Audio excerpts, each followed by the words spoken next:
Good morning student, कैसे हो आप लोग? बहुत बढ़िया, शानदार, बहुत बढ़िया। तो चलिए इलेक्ट्रोकेमिस्ट्री में आगे बढ़ते हैं। आज हम देखेंगे बहुत ही इंटरेस्टिंग टॉपिक। तो आज के इस वीडियो में हम लोग क्या कवर करने जा रहे हैं? तो आज हम कवर करने जा रहे हैं वो बहुत ही बढ़िया टॉपिक है, टॉपिक टू बी कवर्ड। तो टॉपिक हम लोग आज कवर्ड करेंगे, हम करेंगे इलेक्ट्रोलाइटिक रिफाइनिंग। जी हाँ दोस्तों, हम लोग इलेक्ट्रोलाइटिक रिफाइनिंग करेंगे। साथ ही साथ हम जानेंगे Faraday's law of electrolysis, Faraday law of electrolysis. और साथ ही साथ हम देखेंगे metallic conductor and electrolytic conductor के बीच डिफरेंस, इलेक्ट्रोलाइटिक कंडक्टर के बीच डिफरेंस, राइट। तो ये तीन चीज आज के इस वीडियो में हम लोग देखने वाले हैं। बहुत ही शानदार होने वाला है, बहुत इंफॉर्मेटिव। तो चलिए शुरू करते हैं। सबसे पहले इलेक्ट्रोलाइटिक रिफाइनिंग। पिछली वीडियो में हमने इलेक्ट्रोलाइसिस किया था, जाना था, इलेक्ट्रोलाइटिक सेल के बारे में जाना था, प्रोडक्ट ऑफ इलेक्ट्रोलाइसिस का एग्जाम्पल देखा था। अब हम इंडस्ट्रियल पर्पस से जो इलेक्ट्रोलाइटिक रिफाइनिंग होती है उसको भी जानते हैं, क्या होता है ये, कैसे होता है ये। तो चलिए बोर्ड पर चलते हैं। तो इम्प्योर कॉपर का हम रिफाइनिंग करते हैं, राइट, इम्प्योर कॉपर का। तो भाई क्या करेंगे, हम एक इलेक्ट्रोलाइटिक सेल लेंगे, राइट, और इसमें हम जो है इलेक्ट्रोड जो लेंगे, एनोड और कैथोड, हम जो एनोड और कैथोड लेंगे, एनोड हम लेंगे इम्प्योर कॉपर का हम रिफाइनिंग कर रहे हैं। तो एनोड जो होगा वो इम्प्योर कॉपर होगा, और जो कैथोड होगा वो क्या होगा, प्योर कॉपर होगा, प्योर कॉपर। और इलेक्ट्रोलाइट जिसको हम इम्प्योर कर रहे हैं, मतलब मेटल का इलेक्ट्रोलाइट लेंगे। तो हम इसमें इलेक्ट्रोलाइट ले लेते हैं भाई, हम इसमें ले लेते हैं कॉपर सल्फेट। तो भाई कॉपर सल्फेट का क्या होना है, जब हम इसमें इलेक्ट्रिक देंगे तो ये टूटेगा, Cu2 प्लस और SO4 2- में टूटेगा, करेक्ट। और इसमें जैसे मैंने कहा दो इलेक्ट्रोड डालेंगे, दो इलेक्ट्रोड।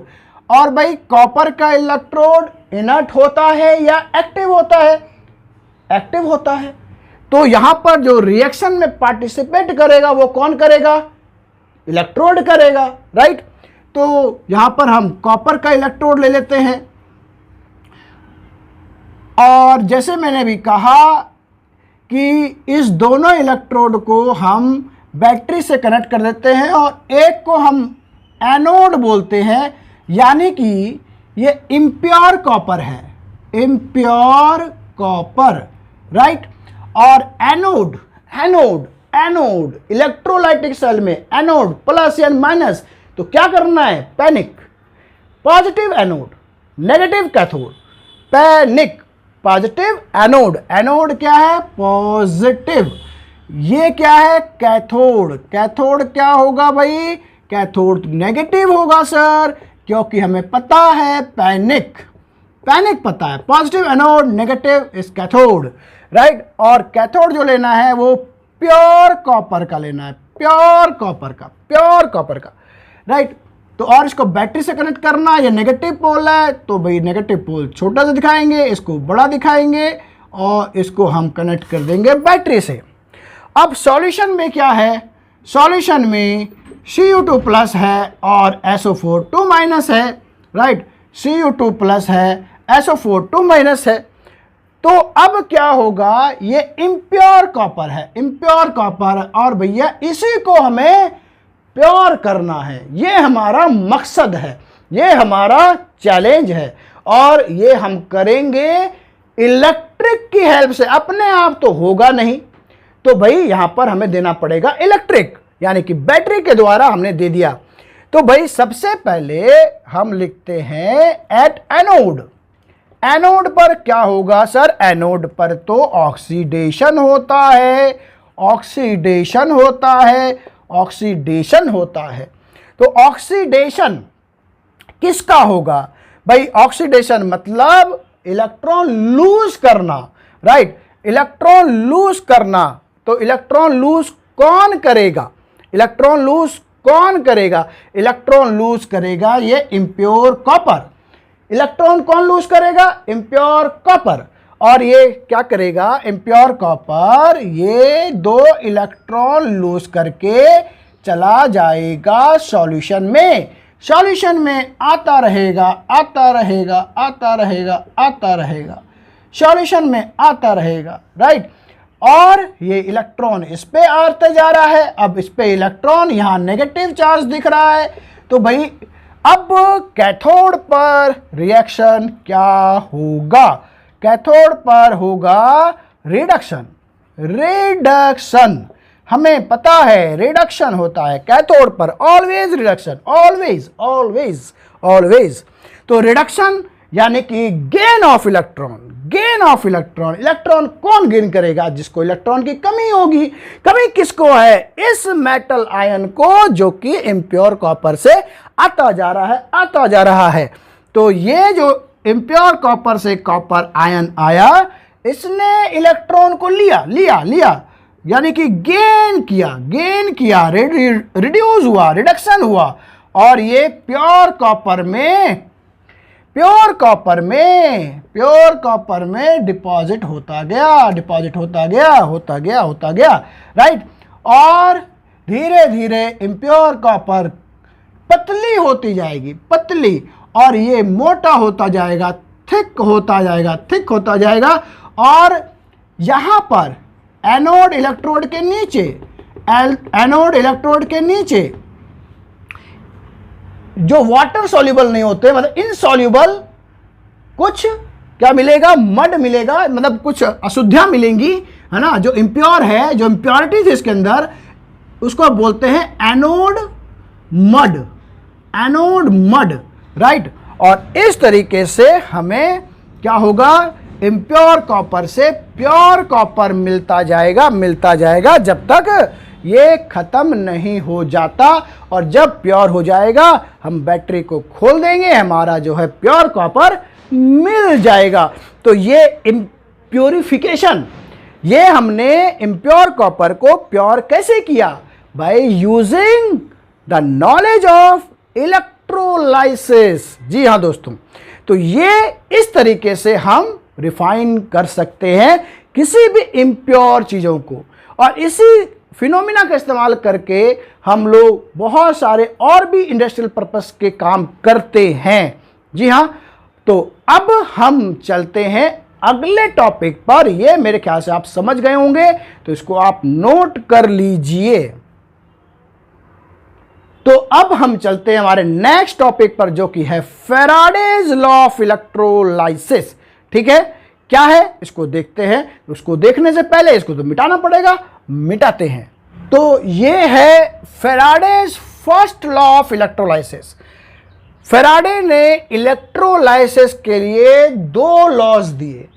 पहला लॉ क्या कहता है, पहला लॉ कहता है the amount of chemical reaction, chemical reaction जो होगा उसके बाद जो अमाउंट ऑफ केमिकल रिएक्शन, मतलब केमिकल रिएक्शन के बाद जो प्रोडक्ट अमाउंट जो मिलेगा, जो कि occurs, which occurs at any electrode, किसी इलेक्ट्रोड पर केमिकल रिएक्शन के बाद जो प्रोडक्ट मिलेगा उसका अमाउंट जो है, यानी ड्यूरिंग इलेक्ट्रोलाइसिस कितना होगा, by a current is proportional, proportional to the quantity of electricity.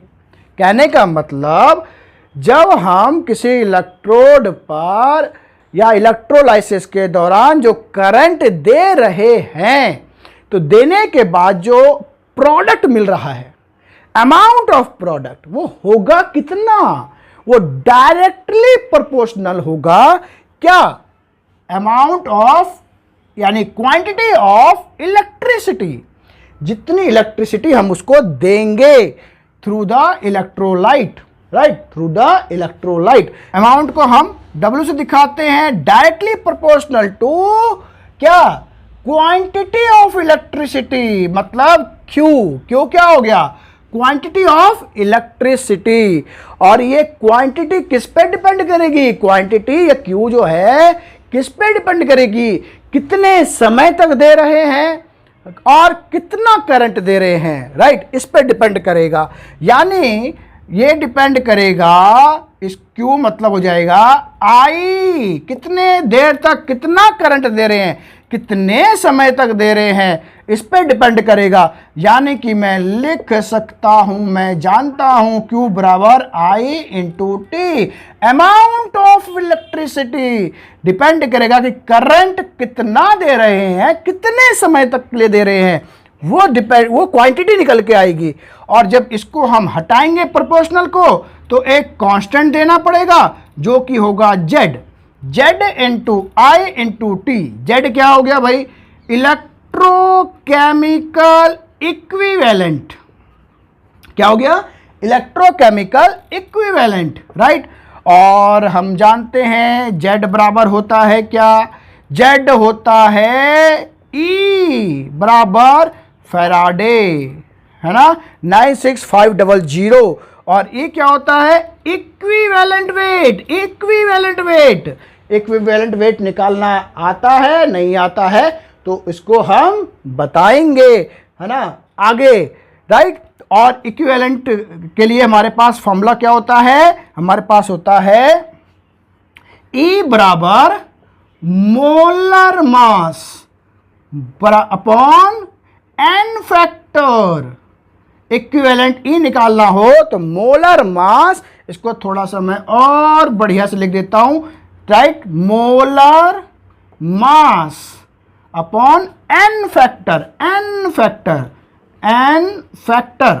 ये n फैक्टर क्या होता है? एसिड पर, बेस पर, सॉल्ट के लिए ये हम आगे देखेंगे या फिर कहीं बताएंगे। फिलहाल फैराडेज फर्स्ट लॉ क्या है? फैराडेज फर्स्ट लॉ है कि भाई जब हम इलेक्ट्रोलाइसिस करते हैं तो इलेक्ट्रिक करंट देते हैं, उसके बाद इलेक्ट्रोड पर हमें मिलता है क्वांटिटी, अमाउंट, मतलब जिसका हम इलेक्ट्रोलाइसिस कर रहे हैं, तो वो अमाउंट जो है प्रोडक्ट का वो कितना होगा? तो वो डायरेक्टली प्रोपोर्शनल होगा क्वांटिटी ऑफ इलेक्ट्रिसिटी जो हम दे रहे हैं, राइट। यानी कि W इंटू क्यू। और ये क्वांटिटी किस पर डिपेंड करेगी कि भाई करंट कितना दे रहे हैं, कितने देर तक दे रहे हैं, यानी I इंटू टी। और इसको हटाएंगे तो Z होगा, Z हो गया इलेक्ट्रोकेमिकल इक्विवेलेंट, और ये होता है E अपॉन फैराडे। और E निकालने का फॉर्मूला है हमारे पास, इक्विवेलेंट वेट निकालने का फॉर्मूला हमारे पास में है molar mass upon n factor, right. तो इस तरीके से फैराडे का फर्स्ट लॉ हुआ, तो इसको आप जरा सा नोट कर लीजिए। फिर हम चलते हैं फैराडेज के सेकंड लॉ पर।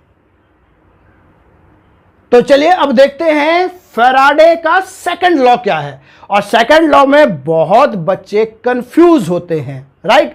तो कंफ्यूज नहीं होने का क्या है, देखिए Faraday second law of electrolysis क्या कहता है? कहता है the amount of different substance, अलग अलग सब्सटेंस ले लेते हैं, कॉपर सल्फेट, जिंक सल्फेट, मतलब अलग अलग सब्सटेंस ले लेते हैं, liberated by the same quantity of electricity passing through the electrolyte. मतलब क्या? अलग अलग सब्सटेंस का जो अमाउंट लिबरेट होगा जब हम समान एक जैसा इलेक्ट्रिसिटी दे, इलेक्ट्रिसिटी का अमाउंट सेम, तो अलग अलग सब्सटेंस जो निकलेंगे, लिबरेट होंगे या प्राप्त होंगे, उसका जो अमाउंट होगा वो कितना होगा? वो होगा through the electrolyte solution are proportional to their chemical equivalent weight. समझो इसको, दो अलग अलग सब्सटेंस है, जिंक सल्फेट, कॉपर सल्फेट, कोई सा भी सल्फेट, दो अलग अलग सब्सटेंस है, राइट। अब या इम्प्योर कॉपर है या आपका इम्प्योर जिंक है, व्हाटएवर, दो अलग अलग सब्सटेंस है। तो जब हम उसका इलेक्ट्रोलाइसिस करेंगे, दो अलग अलग सब्सटेंस है, लेकिन करंट जो है, इलेक्ट्रिसिटी जो है समान है, एक जैसी इलेक्ट्रिसिटी दें तो हमें जो प्राप्त होगा प्रोडक्ट आफ्टर इलेक्ट्रोलाइसिस, उसका जो अमाउंट होगा वो कितना होगा? तो वो होगा प्रोपोर्शनल होगा जो सब्सटेंस प्राप्त हो रहे हैं उसके इक्विवेलेंट वेट के बराबर। कैसे? चलो देखते हैं। देखो, हम मान लेते हैं कि दो केस लेते हैं, केस 1 और केस 2, दो केस लेते हैं। फर्स्ट केस में हम अलग सब्सटेंस ले लिया हमने, दूसरे में अलग सब्सटेंस ले लिया, इसलिए दो केस ले रहे हैं। तो हमें प्राप्त क्या हुआ? हमें प्राप्त हुआ W इंटू जेड इंटू आई। तो फर्स्ट सब्सटेंस में करंट दे रहे हैं उसको हम I1 कह देते हैं और समय T1 कह देते हैं, राइट। और सेकंड केस में कितना अमाउंट प्राप्त हो रहा है? जेड, समय I2 और करंट I2 और समय T2। ठीक है जी, कोई दिक्कत तो होनी नहीं चाहिए। अब देखो, अब क्या होगा भाई, ये तो सेम है दोनों केस में, इसको आप कैंसिल कर दो। बचा क्या? बचा W इक्वल टू केस 1 में Z क्या होता है? E upon 96500, right. इसको आप E1 बोल दो। इसके लिए क्या हो जाएगा? E2 upon 96500। भाई दो अलग अलग सब्सटेंस है, इस केस में अलग सब्सटेंस है, इस केस में अलग सब्सटेंस है, करंट बराबर है, क्वांटिटी ऑफ चार्ज बराबर है, अमाउंट ऑफ इलेक्ट्रिसिटी बराबर है। तो भैया ये तो बराबर है तो कैंसिल आउट हो जाएंगे। बचा ये जेड, राइट। तो जेड को हम लिखते हैं equivalent weight of 96500। Equivalent weight, भाई ये अलग सब्सटेंस है तो इसका इक्विवेलेंट अलग अलग होगा, ये अलग सब्सटेंस है तो इसका इक्विवेलेंट अलग होगा, राइट। तो लेकिन फैराडे दोनों में बराबर है तो ये भी कैंसिल हो जाएगा। बचेगा क्या? तो इसको आप W1 बोल देते हैं, इसको भी W1 बोल देते हैं, इसको W2 बोल देते हैं, W1 W2, राइट। तो इसका रेशियो क्या हो जाएगा? W1 अपॉन W2 बराबर क्या हो जाएगा? E1 upon E2। यही कहता है second law of Faraday, right. क्या भाई कि दो अलग अलग सब्सटेंस हम लेते हैं, उसमें समान एक जैसा करंट यानी इलेक्ट्रिक देते हैं तो अमाउंट जो प्राप्त होता है वो प्रोपोर्शनल होता है उनके इक्विवेलेंट वेट के बराबर। तो हमने भैया यहां पे अलग सब्सटेंस लिया, राइट। समय बराबर है, इलेक्ट्रिसिटी बराबर है, तो जो बराबर है वो कैंसिल आउट हो गया। अब जेड होता है इक्विवेलेंट, तो ये अलग सब्सटेंस है, कुछ भी नाम ले लो, उसका इक्विवेलेंट तो सेम नहीं होगा ना, तो ये इक्विवेलेंट अलग हो गया, राइट। इसका इक्विवेलेंट अलग हो गया। फैराडे तो बराबर है तो कैंसिल हो गया। W1 upon W2, right. तो क्या हो गया? E1 अपॉन E2 यानी इक्विवेलेंट के बराबर। तो ये सेकेंड लॉ ऑफ फैराडे कहता है कोई टेंशन नहीं है भाई, फर्स्ट लॉ भी कोई दिक्कत नहीं, सेकंड लॉ में कोई दिक्कत नहीं। सेकंड लॉ में बहुत कंफ्यूज होते हैं, तो कंफ्यूजन की कोई बात नहीं है, राइट। तो ये था फैराडेज लॉ ऑफ इलेक्ट्रोलाइसिस। अब हम बात करेंगे मेटेलिक कंडक्टर और इलेक्ट्रोलाइटिक कंडक्टर के बीच डिफरेंस। छोटी सी बात है, उसको जरा देख लेते हैं, तब तक इसको आप नोट कर लीजिए। चलिए देखते हैं मेटेलिक कंडक्टेंस और इलेक्ट्रोलाइटिक कंडक्टेंस के बीच डिफरेंस। दोस्तों अभी हमने देखा इलेक्ट्रोलाइट के पास आयंस थे, राइट। तो आयंस मूव कर रहे थे और कंडक्टेंस दिखा रहे थे। लेकिन सेम टाइम जब हम अपने घर में पंखे की स्विच दबाते हैं, कूलर की स्विच दबाते हैं, टीवी की स्विच दबाते हैं, मतलब टीवी चलाते हैं, पंखा चलाते हैं, वहां पे तो कोई इलेक्ट्रोलाइट नहीं है, वहां पे वायर है, वायर के अंदर जो है कॉपर है, कॉपर का वायर है मतलब। तो हम कॉपर के वायर के अंदर क्या है भाई, आयंस तो है नहीं, तो उसके अंदर क्या है, इलेक्ट्रॉन है, राइट। तो वो मेटेलिक कंडक्टेंस शो कर रहे हैं। तो मेटेलिक कंडक्टेंस और इलेक्ट्रोलाइटिक कंडक्टेंस के बीच क्या डिफरेंस है, तो उसको देखते हैं। तो क्या है, metallic conductance is carried by the amount of electron, electrons के अमाउंट के कारण, है ना, क्या हो रहा है भाई, कंडक्टेंस कैरिड हो रहा है, राइट। यहां पर क्या हो रहा है, मूवमेंट ऑफ आयंस के कारण। इलेक्ट्रोलाइट में क्या हो रहा है, मूवमेंट ऑफ आयंस के कारण, राइट। मेटेलिक कंडक्टेंस में it involve no change of chemical property of conductor, conductor का कोई केमिकल प्रॉपर्टी चेंज नहीं हो रहा जब इलेक्ट्रॉन मूव कर रहे हैं तो, राइट, कंडक्टेंस शो कर रहे हैं तो। लेकिन यहां पर क्या होता है भाई, इलेक्ट्रोलाइट डिकम्पोज होते हैं, टूटते हैं, राइट, तो उनकी प्रॉपर्टी चेंज होती है, राइट, केमिकल रिएक्शन में, right. It does not involve the transfer of any matter, कोई मैटर ट्रांसफर नहीं हो रहा, लेकिन वहां पे हम देखते हैं आयन ट्रांसफर होते हैं, right. Same it is metallic conductance decrease with increase temperature. हमने फिजिक्स में देखा है कि मेटेलिक कंडक्टेंस जो है, जैसे टेम्परेचर बढ़ेगा कम होता जाता है कंडक्टेंस, लेकिन इलेक्ट्रोलाइटिक में जितना टेम्परेचर बढ़ाओगे उतना कंडक्टेंस बढ़ता है, इंक्रीज होता है, राइट। तो ये डिफरेंस है मेटेलिक कंडक्टेंस और इलेक्ट्रोलाइटिक कंडक्टेंस के बीच। तो आज का वीडियो हम लोग यहीं समाप्त करते हैं और आगे हम देखेंगे इसका अगला भाग। तो आप लोग इसको ज़्यादा से ज़्यादा शेयर करिए, कमेंट करिए, टेलीग्राम ग्रुप को ज्वाइन करिए, सब कुछ फ्री ऑफ कॉस्ट आपको मिल रहा है।